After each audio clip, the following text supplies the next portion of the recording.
Hola, buenas tardes. En nombre de la Sociedad Latinoamericana de Infectología Pediátrica y en el mío propio, reciban todos los que están conectados un caluroso saludo de bienvenida. Queremos agradecerle a todos los profesores que nos acompañan y que dedicaron parte de su tiempo y toda su experiencia para actualizarnos en este tema tan importante. Vamos a conversar de influenza. Influenza es una enfermedad que usualmente miramos por debajo del hombro. Sin embargo, cuando analizamos que puede ocasionar hasta 5 millones de casos graves en el año y puede producir 500,000 muertes, hay que ponerle atención. Y sobre todo en medio de esta pandemia de COVID-19, con 180 millones de casos positivos y cerca de 4 millones de muertes, pues tenemos mucho de qué hablar. Obviamente agradecemos a Sanofi Pasteur por hacer posible este evento. Contamos con nosotros pesos pesados, y no por su pesos pesados de la infectología pediátrica en general y específicamente en el área de vacunas en particular. Vamos a comenzar nombrando cuáles son las personas que nos acompañan. Juan Pablo Torres de Chile, María Luisa Ávila de Costa Rica,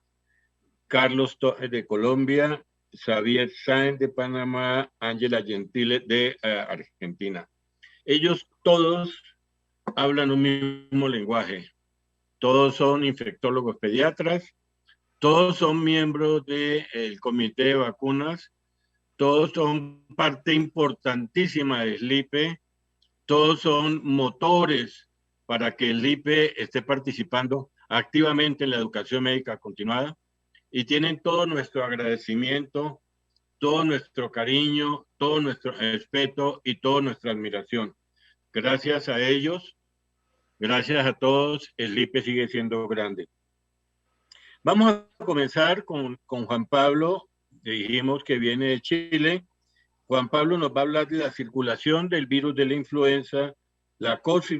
cocirculación de ambos linajes de B y la circulación estacional del virus B. Juan Pablo, adelante. Muchas gracias, doctor Pío López. La verdad que un gusto compartir esta tarde con usted, con la doctora Gentile, con la doctora Ávila Agüero y con el doctor Torres y Sánchez Llorens también. Así que voy a pasar a compartir mi pantalla y vamos a entrar de lleno al tema de la influenza en esta primera parte, que tiene que ver, como decía el doctor López, con la circulación y cocirculación del virus, como para tener una visión global de lo que pasa con él en Latinoamérica. Esa es mi declaración de conflictos de interés. Y quería partir con esta primera figura que nos recuerda algo que estamos viviendo con COVID y con SARS-CoV-2, que es la pandemia. Y ocurre algo parecido con influenza, en el sentido que durante las pandemias vamos a tener un gran aumento de casos que posteriormente, vean ustedes, el tiempo en años se proyectan hacia 5, 7, 8 años. En la medida que aumentando la inmunidad de la población, van disminuyendo los casos y el día de mañana puede haber otra pandemia. Es como los terremotos aquí en Chile, que sabemos que viene un próximo terremoto, no sabemos cuándo, pero que va a ocurrir. Con las pandemias puede pasar algo parecido, en que sabemos que va a haber una próxima pandemia, todavía no sabemos cuándo, y ahí está la posibilidad de intervenir, teniendo datos, vigilancia, por ejemplo, con intervenciones como son las vacunas. Ya sabemos con el COVID en paralelo cómo está la situación. Prácticamente no se reporta aquí lo que pasó en Wuhan, en China, a inicio del 2020, y cómo estamos ahora con una gran participación en estos meses del segundo semestre del año pasado en la región nuestra de las Américas, ahora con un rol bien importante también de la región asiática en esta otra ola, pero manteniendo casos en nuestra Latinoamérica. De hecho, en mi país, en Chile, estamos con una gran cantidad de casos. Al día de hoy, 5.600 casos confirmados, una población de 19 millones de habitantes, que hace que 1 de cada 12 chilenos actualmente haya tenido una detección positiva de SARS-CoV-2. No todo sintomático, porque hay búsqueda activa de casos también, pero 1 de cada 12 y lamentablemente 1 de cada 600 1 de cada 600 chilenos ha fallecido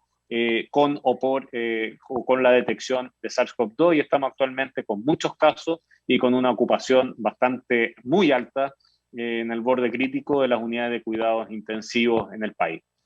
Eso ha repercutido la pandemia en que, por ejemplo, se impacten las coberturas vaccinales. Vean ustedes, estos son datos del primer semestre, enero-junio 2018, 19 y 20 en Chile, en donde quería recalcar lo que pasa el año 2020 con coberturas para la vacuna neumocócica, sarampión, rubiola, paperas y meningo, que son las del año de edad del lactante, inferiores al 80%,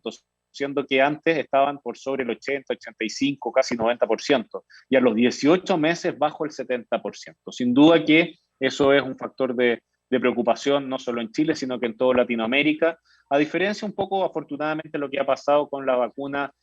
pentavalente, hexavalente, a los 2, 4, 6 meses de edad, en que si ustedes ven lo que pasaba el año 2018, 2019, en cuanto a las coberturas, que eran del orden del 99, 98, 96% a los 2, 4, 6 meses, caen un poco durante la pandemia, 95, 91, 86, y después han tendido a recuperarse si es que uno toma los datos de enero-septiembre 2020. Así que por lo menos en el lactante, aquí en mi país, eso ha tendido a estar en una situación más o menos estable e incluso con una tendencia a ir recuperándose, pero nos preocupa igual, porque en el resto de Latinoamérica hubo irrupción de las actividades de vacunación y caídas en las coberturas, por ejemplo, de difteria, pertussis y tétanos, que en la región de las Américas pudo ser incluso superior al 20% en global, lo que significa que hay países que pudo ser aún mayor. Y ya yendo a la circulación de los virus ahora durante la pandemia, nos hemos dado cuenta que se produjo algo realmente increíble. Y es que después de tener todos los años, y aquí en Chile piques estacionales durante el invierno, sobre todo por influenza y por virus respiratorio sincicial,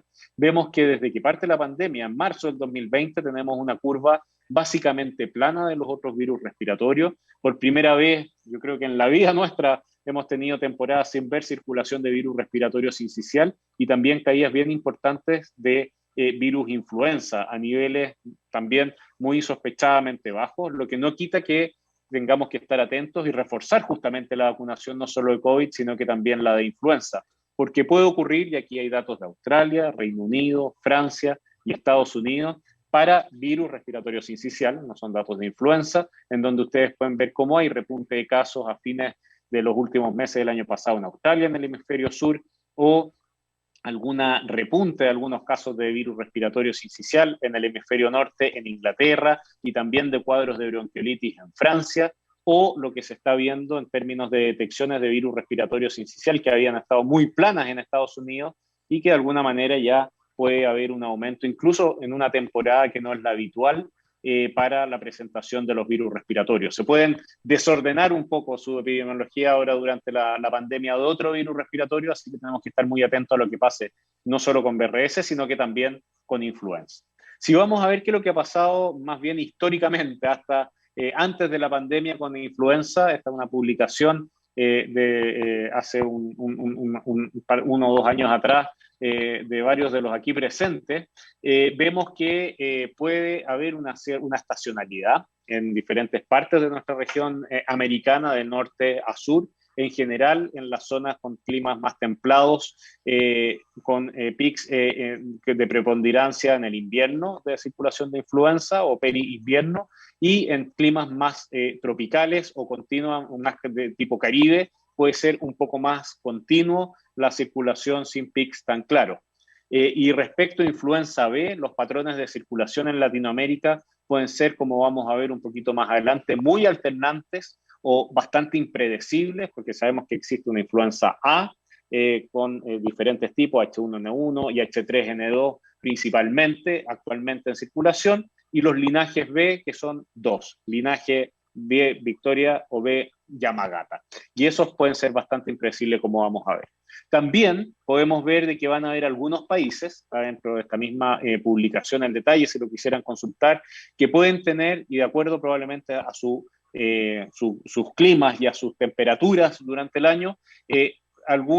muchas de ellas tienen 2 picos de influenza o más de un pic durante el año. En Chile, en general, tiende a ser durante los meses perinvierno, un poquito antes, un poquito después, cuando tenemos el invierno en julio, sin un pic importante o significativo secundario. Pero vean ustedes, Brasil, que es prácticamente un continente en sí, puede tener el pic primario en agosto, en abril, en octubre, después tener un segundo pic en septiembre, en noviembre, en julio, va de una manera bastante desordenada, sin un orden tan establecido, y que desafía en esos lugares a decir, bueno, ¿cuál es el momento entonces de administrar la vacuna para tener un máximo de protección?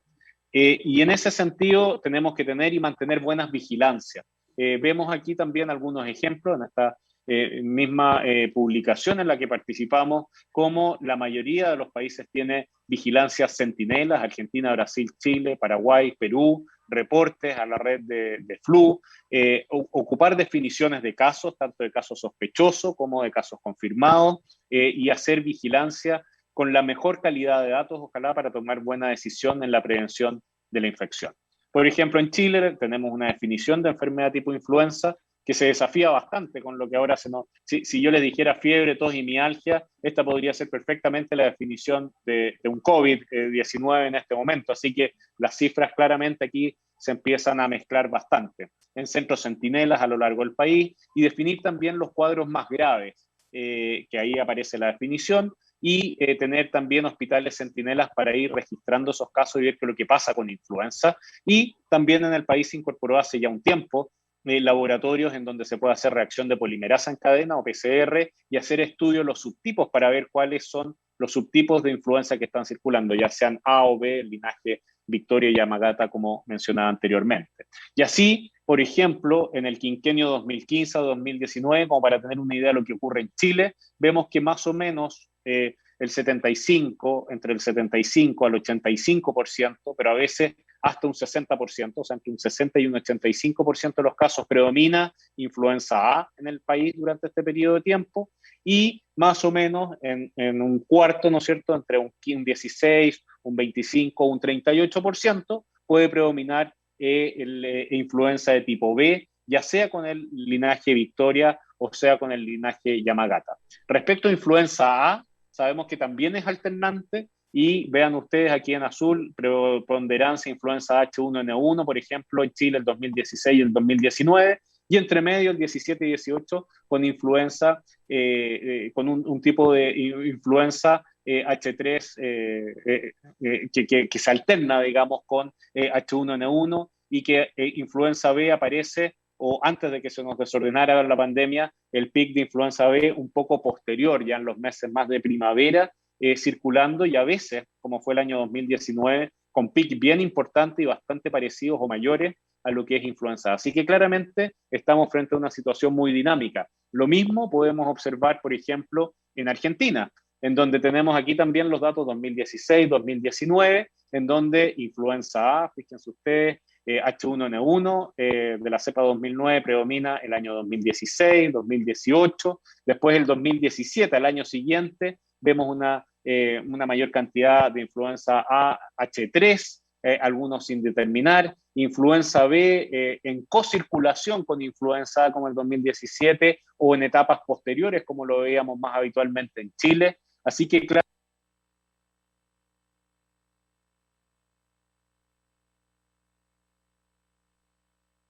de influenza H1N1 o H3N2, y circulación de influenza de tipo B, muchas veces sin conocer el linaje, lo cual hace complejo saber qué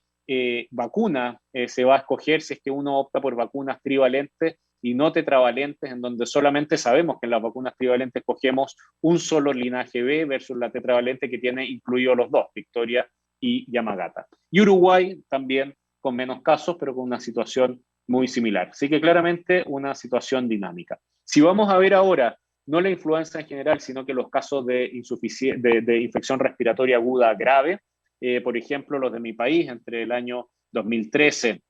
hasta el año 2018, fíjense ustedes lo variable que son ahora en los cuadros graves también la preponderancia de los tipos de influenza A. 2 años en que prevalece H3N2, 2 años en que anteriores en que prevalecía H1N1, un año en que prevaleció uno, un año en que prevaleció el otro, y con un porcentaje de casos de ira grave determinados por influenza de tipo B, que puede ir en este periodo de tiempo, que fue y que varió entre el 12 hasta el 22% de los casos. Si vemos entonces, tenemos patrones de circulación variables, y si queremos poner, como tenemos que analizar influenza A y influenza B, qué es lo que pasa con influenza B y su circulación en Latinoamérica, vamos a ver que, claro, respecto a influenza A tiende a predominar, ya vamos a ver esto en términos de porcentaje, pero influenza B también va a estar siempre presente en porcentajes menores, pero en una cocirculación con influenza a veces posterior, o a veces con una cocirculación de los dos linajes B también al mismo tiempo. Y también me refería a lo que pasa en esta misma publicación de PLOS ONE reciente de la región de América y el Caribe, de Latinoamérica y el Caribe, en donde vean ustedes que muchas veces no sabemos, no se hacen los estudios para ver los subtipos o los linajes de influenza B que están circulando. Pero sí sabemos de que circula durante los diferentes periodos del año en los diferentes países. Por ejemplo, si vemos los patrones en esta publicación de PLOS ONE de la circulación de influenza B en Latinoamérica y el Caribe, enfocado al cono sur, vamos a ver de que el porcentaje del total de circulación de influenza, por ejemplo, en el cono sur de Latinoamérica y en Brasil, va a estar más o menos en el orden de un 15 a un 25%. Esos serían más o menos los porcentajes de todas estas temporadas entre el 2010 y el 2017 que va a haber puesto estudios de qué le corresponderían a influenza B.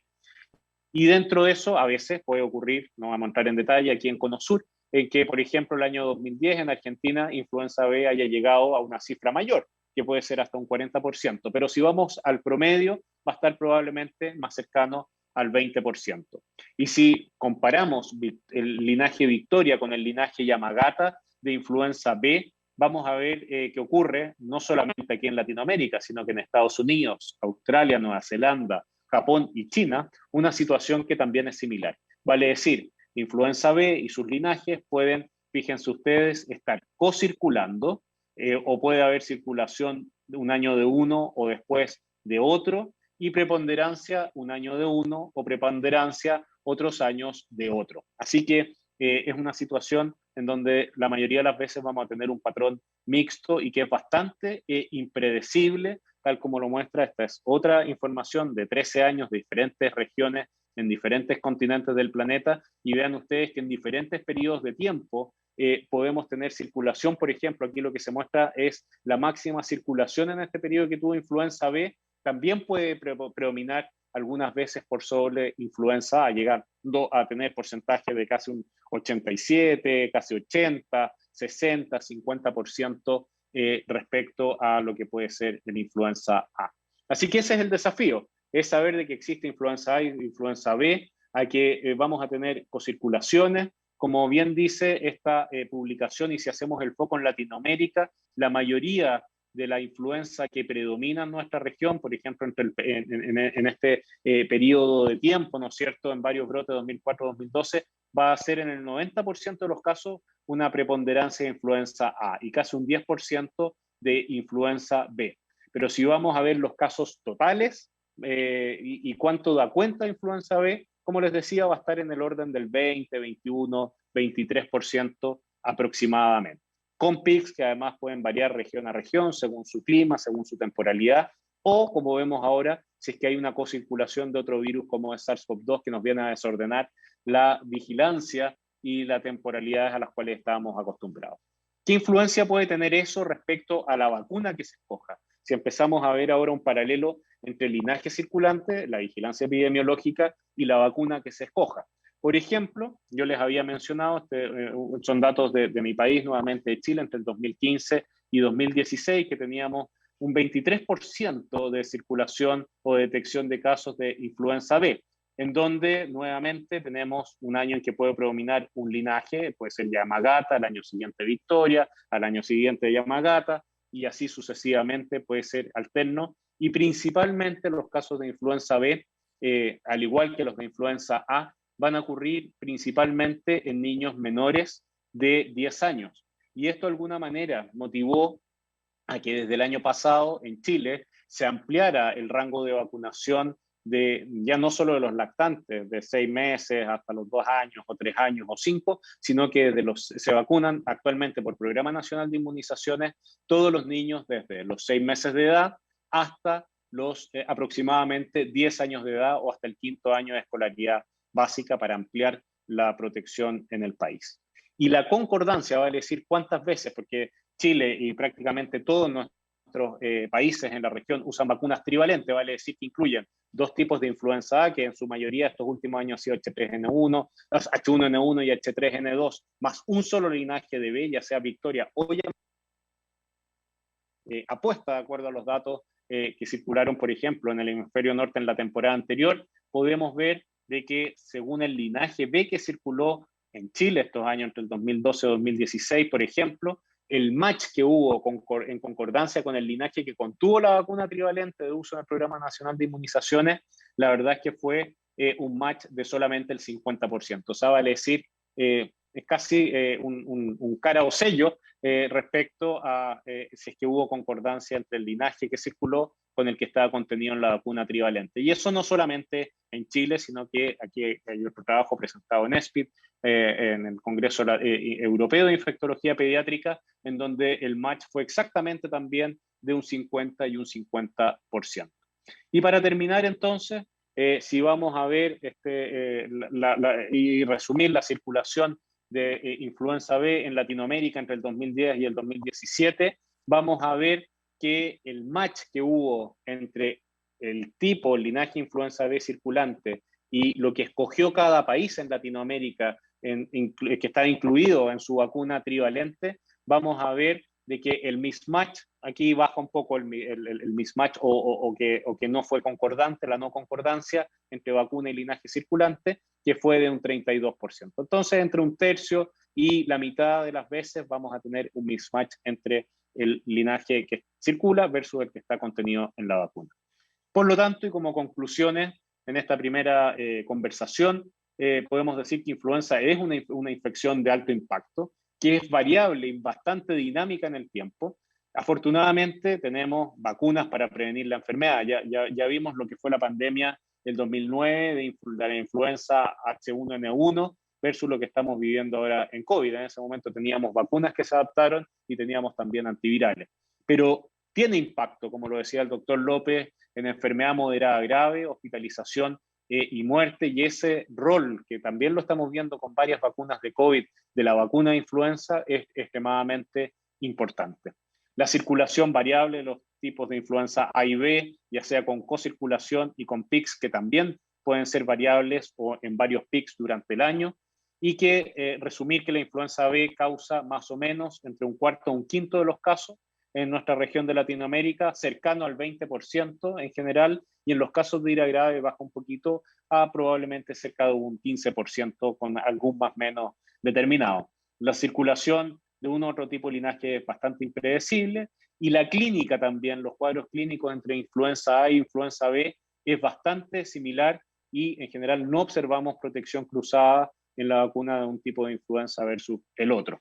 Por lo tanto, ojalá pudiéramos, primero y siempre, optimizar nuestras coberturas. Eso nos desafía ahora en la pandemia para hacerlo a tiempo, tener muy buenas campañas de vacunación de influenza. Creo que es algo muy importante en términos de tiempo y en términos de cantidad de personas a ser vacunadas. Discutir si es que es mejor tener vacunas tetravalentes en nuestros programas nacionales de inmunización. Probablemente, tal como lo han hecho los países desarrollados, debiéramos movernos progresivamente hacia allá, idealmente tener una vacuna universal, que no necesitemos estar ajustando los tipos y viendo, ¿no es cierto?, estos cambios que son año a año, sino que tener una sola vacuna para la cual podamos cubrir influenza A y B de manera universal. Hay varios estudios muy interesantes en desarrollo, pero bueno, no es tema de esta charla, esperemos que tengamos noticias pronto, porque como les decía, es una noticia que está actualmente en desarrollo. Muchas gracias y seguimos entonces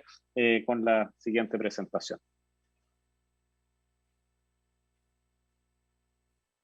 Muchas gracias, Juan Pablo, muchas gracias. Muy interesante tu conferencia, muy importante entender que no hay una diferencia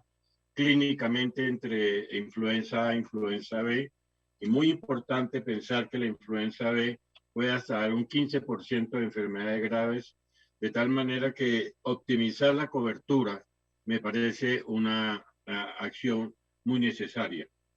Muy bien, vamos a seguir nuestro periplo con la doctora María Luisa Ávila, ya conocida por todos nosotros, admirada por todos nosotros, respetada por todos nosotros y a una persona a la que le aprendemos mucho.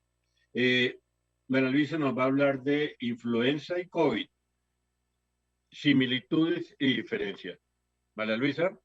Muchísimas gracias, Pío, por tu linda presentación. Para mí es un verdadero gusto estar acá y, por supuesto, felicitarte a vos y a Ángela por el liderazgo con todas estas conferencias que ya en esta época pandémica llevamos bastantes y, por supuesto, al comité de vacunación al que con mucho orgullo pertenezco. Como decía Pío, yo les voy a hablar un poco de lo que es la influenza versus el COVID, cuáles son las diferencias y cuáles son las similitudes que estas patologías tienen. En realidad no tengo ningún conflicto de interés que declarar para esta presentación y la agenda que vamos a manejar son algunas generalidades, diferencias, similitudes, estudios que ya para este momento se tienen algunos más y por supuesto algunas conclusiones. Y como ustedes muy bien lo saben, desde siempre el mundo ha tenido pandemias. Hemos estado acostumbrados en el último siglo a que las pandemias hayan sido ocasionadas por virus influenza y ustedes pueden observar ahí la cronología.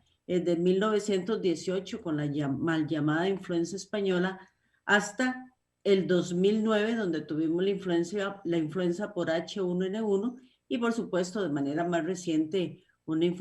una pandemia, perdón, por coronavirus, cosa que realmente nosotros no esperábamos que ocurriera. Sin embargo, esto va a seguir pasando y vamos a tener que irnos preparando como humanidad para darle un mejor manejo y con lecciones aprendidas a las futuras pandemias o emergencias en salud pública. También, como ustedes muy bien saben, la influenza tiene una enorme carga a nivel global. Normalmente es una enfermedad que todos los años causa una importante cantidad de muertes y, por supuesto, muchas visitas al médico, muchas hospitalizaciones y una tasa enorme de infecciones. Se conocen los factores de riesgo que han sido los tradicionales, como el hecho de ser fumador, algunos factores genéticos, sobre todo aquellos que intervienen con reconocimiento de interferón, comorbilidades que cada vez vamos sumando más, el embarazo y el hecho de ser hombre o mujer también tiene un factor que ver en cuanto al riesgo de padecer influenza. La obesidad, que ha sido un tema que se conoce básicamente desde la pandemia del 2009 y que ahora sabemos que también para el SARS-CoV-2 es uno de los factores de riesgo. Y por supuesto en la edad, los extremos de edad, la inmunosenescencia en adultos mayores y todavía un sistema inmune inmaduro en los niños más pequeños hace que vayamos a tener en esas poblaciones una alta carga de la enfermedad. Y podemos en este caso establecer la similitud con el SARS-CoV-2. Obviamente la cantidad de personas infectadas y la cantidad de muertes no se compara con una pandemia, por ejemplo, la del 2009, pero también aquí hay algunos factores de riesgo que tienen mucha relación con influenza. El hecho de ser hombre tiene un mayor riesgo, lo mismo que la obesidad. En este caso, los extremos de edad, aunque en general a los niños les ha ido bien, pero recordemos que apenas estamos aprendiendo de esta enfermedad. También algunos factores genéticos, se menciona el tipo de sangre, será RH positivo, tiene un mayor riesgo que tener otros tipos de sangre y por supuesto las condiciones de comorbilidad ya por todos nosotros conocidos. Y es que hay un aspecto muy interesante de todo esto y son los mecanismos de resistencia y tolerancia del huésped que podemos definirlos según las células estructurales pulmonares. Así es que vamos a tener un equilibrio entre ambas enfermedades en cuanto a lo que es la resistencia y en cuanto a lo que es la tolerancia, con una gran cantidad de liberación de mediadores inflamatorios que en este momento ya conocemos más y que por supuesto es lo que nos podría ayudar a explicar en qué se parece y en qué se diferencia una infección por influenza o por SARS-CoV-2. Y empezamos con el tema trofismos de los virus de influenza, donde ustedes pueden ver que dependiendo si la influenza es de origen aviar, podría tener una mayor predisposición de ciertos receptores, pero que realmente la infección por el virus de influenza nos va a afectar tráquea, bronquiolos y alvéolos. Y si nos vamos para el trofismo de los virus SARS-CoV-2, en este caso, los epitelios que se van a ver afectados son muy similares, pero hay algunas diferencias. Entre esas, el epitelio olfatorio, como ustedes saben, uno de los signos que más se han venido escribiendo es la pérdida de olfato, que incluso puede persistir por un tiempo bastante largo, aunque también hay una evidente afectación en bronquios y se ha estado describiendo mucho una afectación traqueal, donde la persona, a pesar de que no necesariamente se va a agravar, sí va a tener mucho compromiso a nivel de tráquea. Y por supuesto hay una afectación, en este caso, de las células epiteliales alveolares tipo 2, que es parte de lo que explica por qué el SARS-CoV-2 produce una destrucción muy importante de estos epitelios con una regeneración muchísimo más lenta que lo que se ha observado, por ejemplo, en los casos de influenza. Y ustedes lo pueden ver acá, ¿verdad? Donde hay una capacidad de reparación del epitelio en aquellos pacientes que les ha ido bien versus un daño realmente severo, donde la persistencia, en el caso de cualquiera de los dos, ya sea SARS-CoV-2 o virus de influenza, puede hacer que haya una persistencia de la disfunción pulmonar. Y esto básicamente se debe a la carga viral a la que la persona puede estar expuesta y, por supuesto, los eventuales factores de riesgo. Este artículo, que es bastante reciente, se lo recomiendo porque hace un recorrido maravilloso por todos estos temas y que nos permiten entender las diferencias y similitudes que tienen estas dos infecciones. Y ahora vamos a hablar un poco de lo que ha sido la clínica. Como ustedes observan en esta diapositiva, hay diferencias entre influenza y COVID-2 en relación al número de reproducción básica, aunque bueno, en influenza se ha mantenido muy estable y en COVID-19 ha venido variando según la tasa de ataque y bueno, y en este caso, según las variantes nuevas que se han venido reportando. La fatalidad para los pacientes es muchísimo mayor y en este caso hablamos de adultos de la COVID-19 que el SARS-CoV-2. Los periodos de incubación es otra de las diferencias, es más prolongado para COVID-19 que para influenza. Y las tasas de hospitalización y el ataque a nivel comunitario tiende a ser mayor para COVID-19 que para influenza. Y por supuesto, todavía el tema de cuántos están infectados a nivel global, cuántas muertes vamos a tener, son datos que persisten porque esta pandemia no ha acabado. Afortunadamente, la pandemia, y a pesar de lo mal que nos ha estado yendo en casi todos lados, afortunadamente ha sido por COVID-19 y no por SARS o por MERS, que tienen tasas de letalidad y afectación muchísimo más altas que el COVID-19, que la COVID-19. ¿Qué estudios se han venido haciendo? Bueno, hay varios. Este también es uno muy interesante que se publicó el año pasado. Y básicamente para recordar que hay muchas similitudes en cuanto al tema fiebre, activación de neutrófilos, coagulación, linfopenia, síntomas gastrointestinales, tormenta citoquímica, etcétera, pero que aquí una de las diferencias principales son los tipos de receptor, donde, como ustedes muy bien saben, el SARS-CoV-2, el receptor principal ha sido el AC2 y en el caso de influenza, el receptor preferido es el de ácido ciálico. Esas son diferencias que se transmiten o se traducen en algunos cambios relacionados con la clínica. Y este estudio, que también es bastante reciente,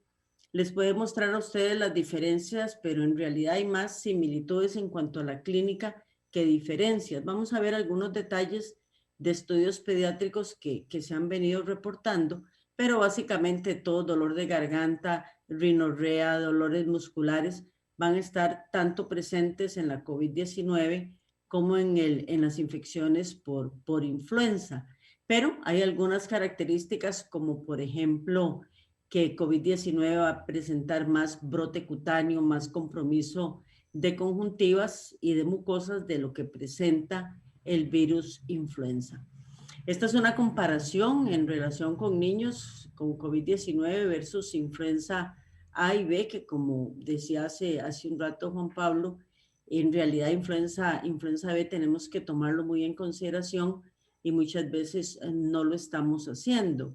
Entonces ustedes acá pueden ver que el porcentaje de muerte, como les decía, en niños es bajo, pero en este caso, al menos en este estudio, fallecieron 2 niños versus 0 con COVID-19. Y lo mismo que niños que van a requerir soporte ventilatorio comparado con aquellos que no. Lo mismo que estancias hospitalarias que para COVID-19, al menos en este estudio, tendieron a ser un poco más prolongado, pero vean ustedes que los niños que requirieron estancias o unidades de cuidado intensivo fueron más prolongados en influenza estacional, tanto en influenza A como en influenza B, siendo mayor que la que se requirió para el SARS-CoV-2. Y aquí ustedes pueden ver también admisión a cuidado intensivo, el hecho de ser hombre o mujer, el promedio de edad, donde sí se pueden observar algunas diferencias basadas en esos parámetros, donde por lo general influenza A y influenza B van a tener una mayor repercusión, en este caso negativa, sobre los pacientes pediátricos. Y lo mismo que algunas condiciones de riesgo, asma, condiciones neurológicas, cardíacas, donde tiende a ser muy similar para ambos grupos, pero casi siempre niños con alguna condición de fondo van a ser más afectados por influenza A o B que en este caso por el SARS-CoV-2. Y lo mismo podríamos decir de algunos síntomas como fiebre, congestión nasal, dificultad para respirar, distrés respiratorio. En el caso de COVID-19 hay más manifestaciones gastrointestinales que se han venido reportando recientemente. Sin embargo, para este estudio el problema gastrointestinal también fue mayor para los virus influenza que para el SARS-CoV-2. Entonces podríamos hacer algunas comparaciones o algunas conclusiones de este primer estudio que les presento, donde este estudio de corte de niños estadounidenses con cualquiera de esos dos virus no hubo una gran diferencia en cuanto a tasa de hospitalización o admisión a cuidado intensivo o uso de ventilación mecánica. Sin embargo, fueron más pacientes hospitalizados con COVID-19 que con influenza estacional y muchos de estos tenían ya los síntomas clínicos al momento del diagnóstico. Y este que es un estudio muchísimo más reciente,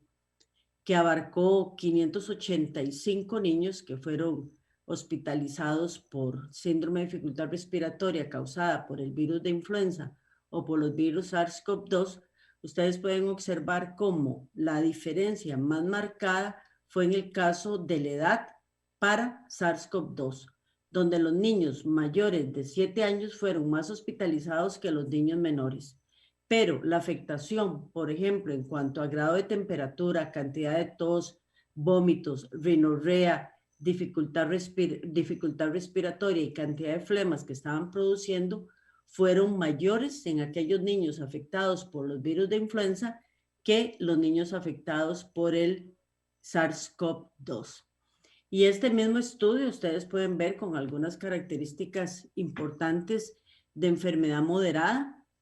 o bien casos severos donde el rojo es el SARS-CoV-2, el verde influenza A y el celeste influenza B. Y en todos estos parámetros que se midieron desde días de inicio de los síntomas hasta hospitalización o días en que los pacientes pasaron más hospitalizados, en este caso se vio que eran más los casos para